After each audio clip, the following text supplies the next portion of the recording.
Hey, everybody. I'm Paula Maidens, your CEO and team advisor and hiring strategist. Welcome back to the Big Dreams, Great Teams podcast.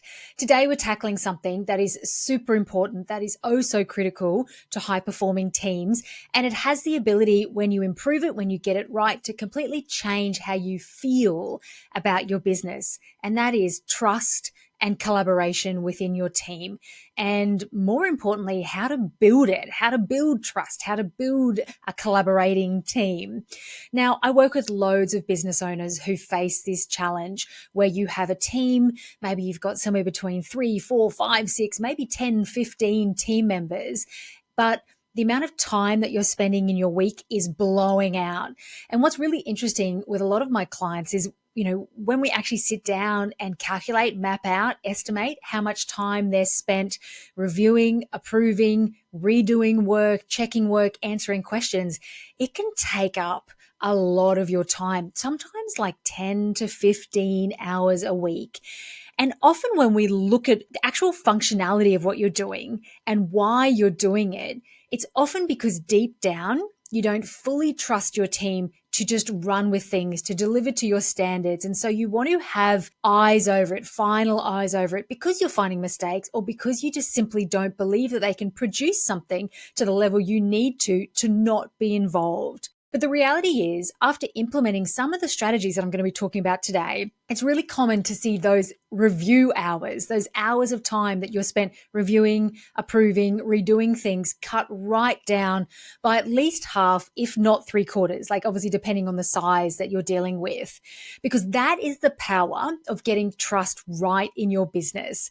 And from my experience, it's absolutely essential when you're trying to scale, when you're trying to grow your business past its like early established phase, particularly if you're trying to grow to and through 1, 2, 3, 4 million, which I know many of you are at that kind of point of trying to grow, and you're hitting this kind of resistance and your time's feeling tricky, and that ability to grow feels really challenging.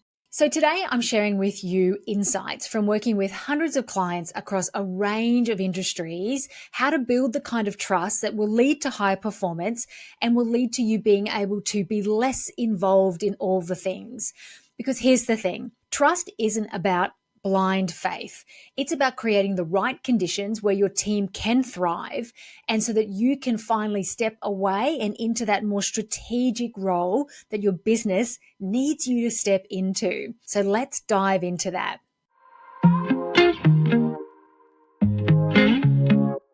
Okay, so firstly, let's look at what healthy trust actually looks like in your business, because it's not about handing over the reins or handing over the keys to the castle and crossing your fingers and hoping for the best.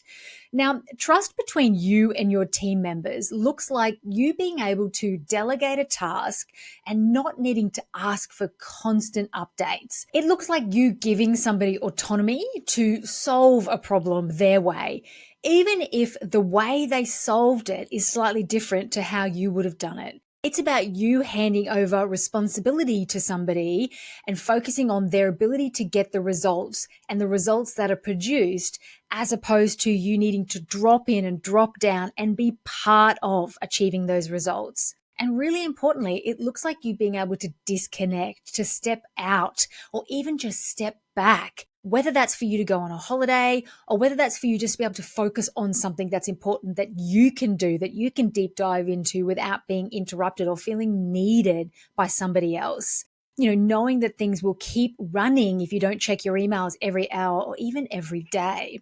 Now, trust between team members shows up as good communication, which is open communication. And that's stuff like people asking for help when they need it, instead of like struggling silently to try and do something they don't know how to do, or, without the information they need, and just really just sitting there in a corner quietly, just trying to suck it up and get it done.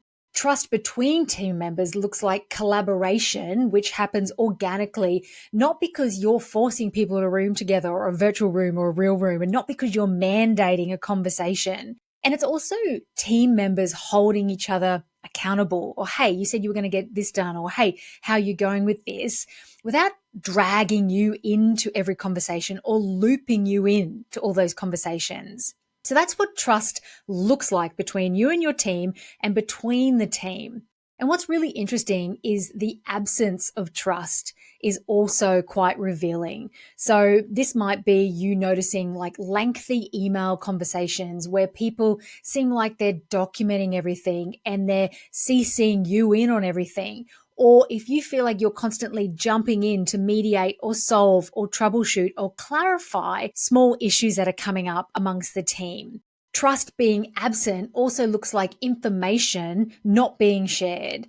So these are all signs that trust might be lacking within your team. So this is really common in a lot of clients I work with, particularly ones with remote teams where communication issues will become quite obvious.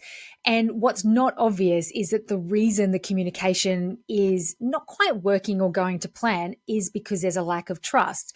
Now, in one particular client's situation that I'm thinking about, what we realized when we peeled back some layers was that although people were coming together for a weekly team meeting, those meetings were really focused on results and numbers. And it was almost like where are we at? Why aren't we getting to where we need to? And because that was the only way people were coming together each week, and it was almost like where are we falling short kind of meeting, which is completely important and really got everyone on the same page in the same direction towards the business goals. So on one hand was positive. What it was lacking was that people weren't really getting the opportunity to get to know each other or to hear the context or to hear the other stuff that was feeding into and fueling the results, which were the only things being discussed. So what we needed to do was mix up those team meetings where once a month it became about the numbers and it became about collaborative conversation and positive problem solving and lots of space around that. So, hey, let's look at the numbers, what worked well, what could be better, who's got some ideas, share some context, share some assumptions, et cetera, et cetera. So adding more space around that analysis of the numbers. That was the first thing we did. The second thing we did was with the regular weekly meetings, we added in an opportunity for everybody to share some personal wins and some more collaborative conversation. And it didn't take too long for you to see relationships start to build, better understanding of each other, understanding of each other's roles, and in turn, trust start to become established, which in turn improved the flow of communication. So one of the things that's important to understand when we're thinking about trust is that it's not binary. Like you don't either fully trust somebody or not trust them at all. Like so many things, trust exists on a spectrum and often it's contextual. So you might trust somebody completely with client relationships and operational decisions, but you may not trust them or anybody with, say, financial decisions. And that's completely okay, as long as you're clear about where that person's, authority or ability to make decisions exists, and as long as you're consistent about it. So let's talk now about what I call the trust tightrope. Why we sometimes trust too much in some situations and why in other situations we don't really trust much at all. We're trusting too little. Now, the first reason this happens is because likability bias is a thing, especially for small business owners like you. When you like somebody, when you're facing off either on Zoom or in person with somebody whose communication style mirrors you, who has similar experience, where there are things where you connect with them. Maybe they share your interests. Maybe, you've had the same sort of corporate jobs. Maybe you've gone to the same university. Maybe your kids are the same age. When there are things in common or the communication style mirrors yours, you're naturally inclined to like them and trust them more, like automatically trust them. And in fact, I've seen some business owners hand over like access to their finances to a brand new hire simply because they, for whatever reason, really clicked with the person in interview. They felt really similar to the person and they completely trusted them really, really quickly. Now, another trap I want to say that I see all the time is when business owners hand over too much trust because they overestimate the experience of a new hire. So this often happens when it's coupled with a little bit of imposter syndrome that might be sitting within you. So, the thought process usually goes, hey, I've hired this person, they've got this fancy degree, or, they've worked with this impressive corporate and I don't have that degree, or I haven't worked in such an impressive big business and I'm just figuring it all out. And you probably feel like you're just working it out on the fly and you don't really know what you're doing, which, let's face it, we all do. But what happens is if you overestimate their experience or overestimate their qualification and you've got a little bit of imposter syndrome, you can think they must know more about me than this. And what I see happening is then you step back too far, too fast, and then fast forward 3 months down the track, you're scrambling to unwind decisions that they made that actually weren't right for your business because they didn't have the right context, or it didn't quite apply in the same way in your small business as it does in a large corporate, for example. And there needs to be more time before the person can actually run with making the right decisions. So on the flip side, one of the things I see is that lots of trust being handed over because the person's worked with you for a long time. So, tenure doesn't automatically mean that someone should be trusted with all the things. And the classic example I see is just because somebody's worked with you for a long time doesn't mean they're the right person to be trusted with leadership, with, choosing a new hire. They may not have those skills, but this sort of assumption, hey, you've worked with me the longest, you must know what I'm thinking, you must know what I want, I'm sure you can run with managing that other person, happens all the time. And then the other kind of trust struggle that I see is having a belief that nobody will ever care about your business as much as you do.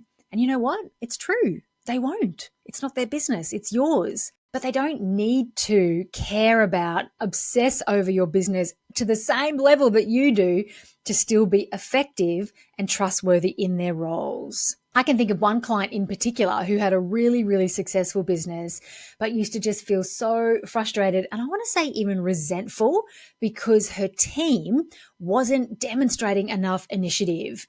And, the sorts of things that she would say to me is, I'm paying them so well, because often you're paying people more than you pay yourself sometimes. So it's easy to think, I'm paying them so well. Why don't they care more? Why don't they demonstrate more initiative? Why aren't they more proactive? But what we did when we peeled back the layers was we realized, well, actually years ago, when that person had tried to demonstrate initiative, when they had tried to be proactive, she would jump in with a better idea, with a correction, with a slight amendment, etc. And the message that person received was, I don't trust your judgment.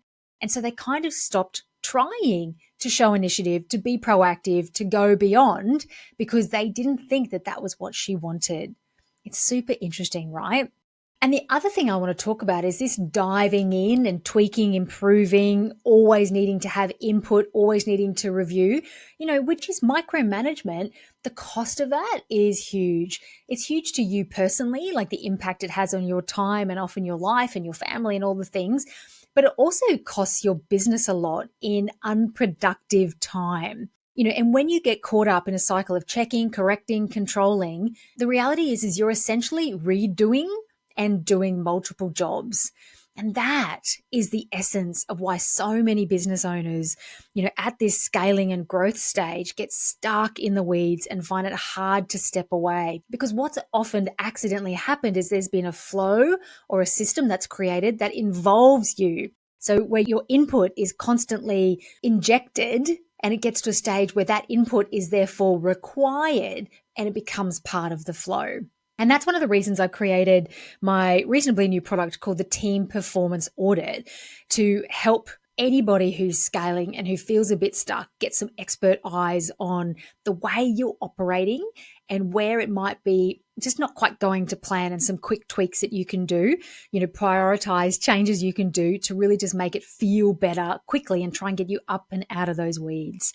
So back to this trust thing that, this trust trap, this trust tightrope that, so many of us as business owners find ourselves in. The big question, I guess, that I want to talk about today and I want you to start to solve is, why are we falling into these patterns?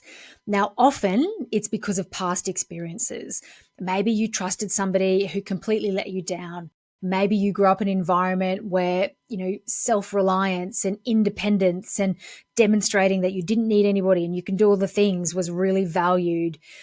Understanding your own relationship with trust is important to understanding the patterns that you're showing in your business so that you can start to move away from some of them and ultimately enjoy working with your team a bit more. Okay, let's talk about some warning signs or some red flags that you can look out for, which are clear indicators that there might be some trust issues in your business.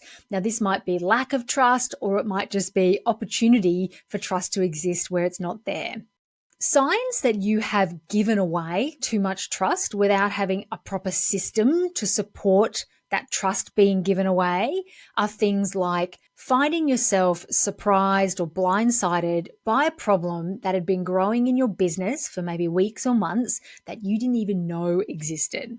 Another one is having only one person know how to do a critical function in your business.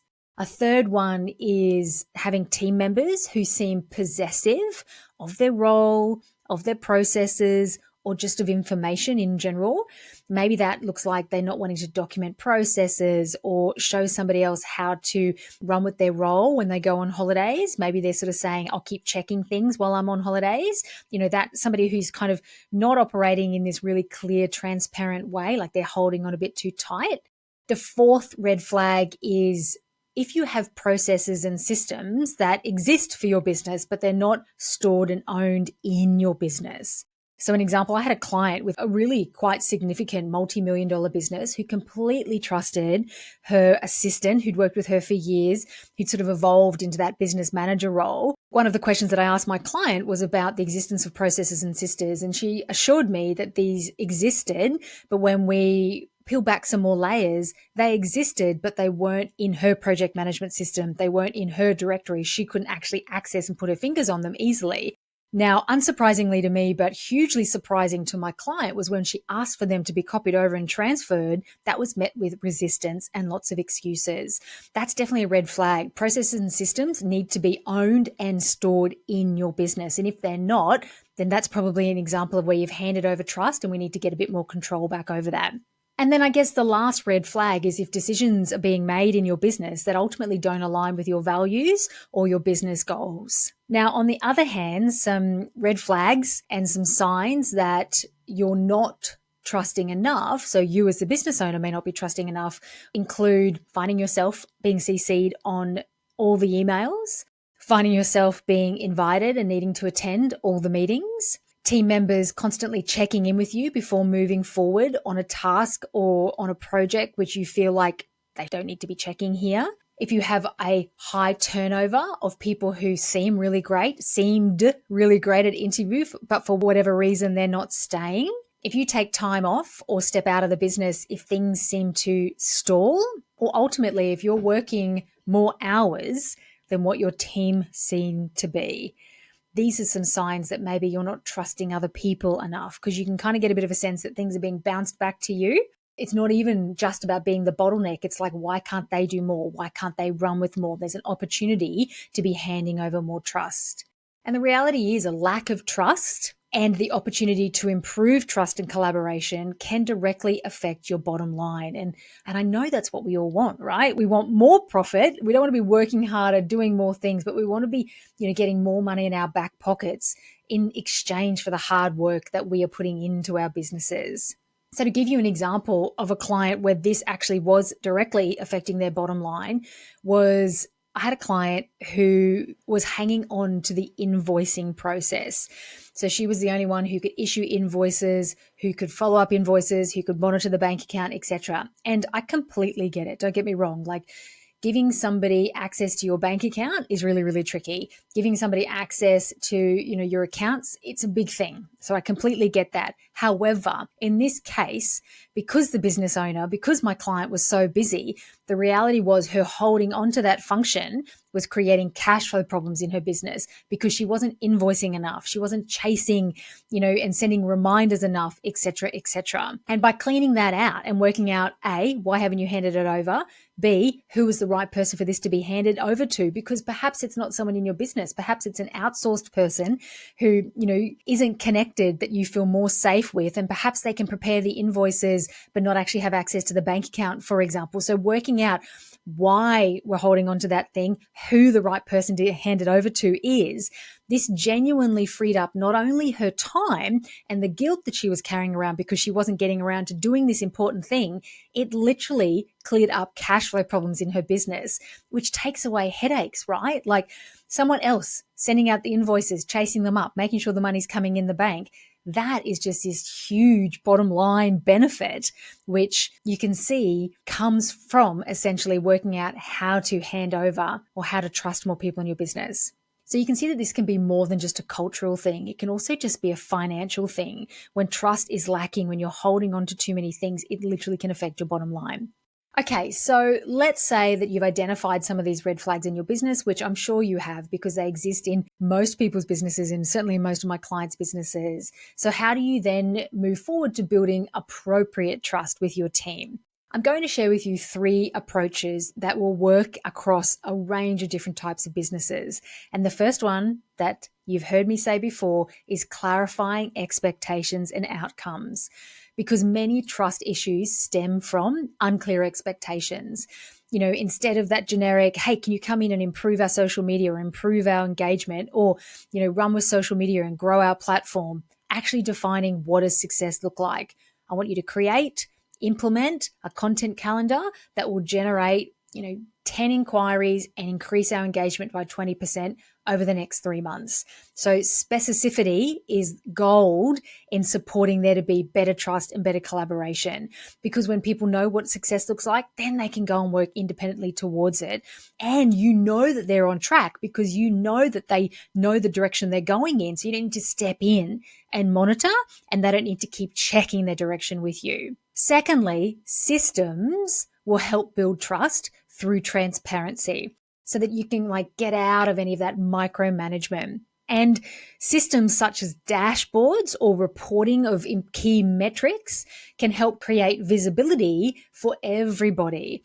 So project management tools where everybody can see the status of something, a dashboard where everybody can see the status of something, that will take away your need to constantly ask for updates, which is probably frustrating for them and time consuming for you. So if you implement something like a simple project management system where every task has a status, and maybe that status is color coded, that way everybody at any stage can know where something's up to, including you. Or maybe it's creating a really simple dashboard where progress is reported or key metrics is reported so that you can get the information you need. People can put it there at a regular time period and nobody's getting interrupted and no one feels like they're being micromanaged. And then the third suggestion I have for you is to talk about your desire for people to work autonomously, to be proactive, to show initiative, and to do it in your one-on-ones. So talk about proactivity, give somebody examples of where and how they could be proactive so they can actually sort of almost get that information out of your head ahead of time and then show you that they've heard what you said and demonstrate that they understand and they can do it. So, regular conversations, regular check-ins where you're actually saying things to them like, do you have all the information you need to run with this project? What do you need from me to be able to make this decision with confidence? Where would you like input from me? What makes you feel like my input would be required at that stage, et cetera, et cetera. So supporting them to tell you what they need to be able to run with something through to completion. And the reason I'm saying have these conversations proactively and privately is so that the person can feel really safe, think about it, and say actually what they need and what they're afraid of, because safety is so important. Psychological safety is so important when it comes to somebody being able to actually demonstrate initiative and actually be proactive on your team. So that's 3 suggestions when it comes to you handing over more trust and building more trust with your team members. And when it comes to trust being created amongst the team, I've got 2 suggestions. The first one is sharing that thinking out loud decision transparency. So this is where you ask team members to explain their thinking when they're presenting an idea or explain their thinking when you're problem solving together. So when you ask people to explain the why, that talk me through the thinking out loud thing, it helps everybody understand the context behind their suggestions. And it will make someone's suggestions feel less personal when you can hear, they've made that assumption about that, and they've assumed that quality is more important than timeliness, et cetera, et cetera. So when they can hear the thought process, not just the suggested answer, for example. And you can implement this into, brainstorming meetings or improvement meetings. And again, you want to have space around these conversations so that nobody's being shut off from sharing their thinking. Then the second suggestion to build better trust between your team, better trust and collaboration, is having like a no blame debrief meeting. When something goes wrong, or maybe you're debriefing a launch or a new product or a client situation, getting the team to focus on process rather than people, and you changing your language too when you're leading these meetings. So instead of who missed this, whose fault was this, who was responsible for this, asking instead about the process. What in our process allowed this to happen? What was lacking in our process here? What could we add to our processes to head this off next time? Because again, it builds that psychological safety that I was talking about. And it also encourages everyone to speak up without fear of, putting their hand up and going, it was me, it was my fault, and then feeling like they might get attacked or blamed, etc. So it's also, you can even hear through the language that it's collaborative language. And it's almost taking the ownership off the person and onto a process and saying, how can the business process get better here? What can we add in? What can we take away? What do we need to tweak? And, over time, you practicing this language, you leading by example and demonstrating this language, this will become part of the language in your culture. And over time, you'll see trust and collaboration and all these things improve. And in my private coaching work, this is the sort of stuff that I talk about all the time with clients. It's like, what language can we use? How can you have this conversation? How do we go about it? We script things, we write it down, we really prepare. Then I support my client to actually go and have the conversation with confidence and then just enjoy watching the results. And they absolutely always roll in. Okay, so there you have it. Hopefully a super practical episode today about building the trust, the kind of trust that allows your team to thrive and allows your business to thrive and allows you to sort of start to see ways that you can kind of get out of the weeds, so to speak. So I want you to remember that trust isn't about losing control or letting go completely. It's about handing over the right things with the right conditions so people can do their best work in a way that supports you to feel safe and ultimately in control and knowing that your business is heading in the right direction. So I want to leave you with one powerful question to ask yourself, and that is, what's one task or one decision that I'm holding on to that could be an opportunity for me to build trust with a team member? So what's one thing that I'm holding on to that I could see as an opportunity to improve or build some trust with a team member? And how can I hand it over in a way that feels safe, that's clear, where they feel safe, and ultimately will free some of your time up? So if you're curious about where trust might be breaking down and you want to get my eyes over how you can improve it in your business, then check out the Team Performance Audit, which is my brand new product offering. It'll help you identify, these exact issues and get prioritized solutions as to what you need to change in what order to start to make things feel better and improve the trust and collaboration in your team.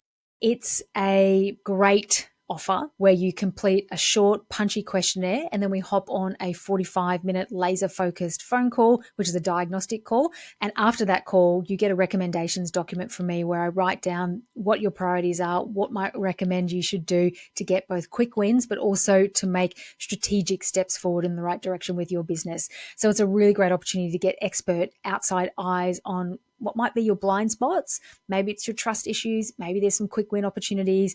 Maybe it's improved communication. So jump over and check that out. I'll pop the link in the show notes, or you can go and find it at paulamaidens.com. Okay, so that's it for this week's episode of the Big Dreams, Great Teams podcast. Thanks for being here. If you've enjoyed listening, please share this, pass it on to a business friend. Let's get this in more people's ears. And if it feels right for you, I would love you to leave me a 5-star review. Thanks so much for tuning in. I'll be back here soon.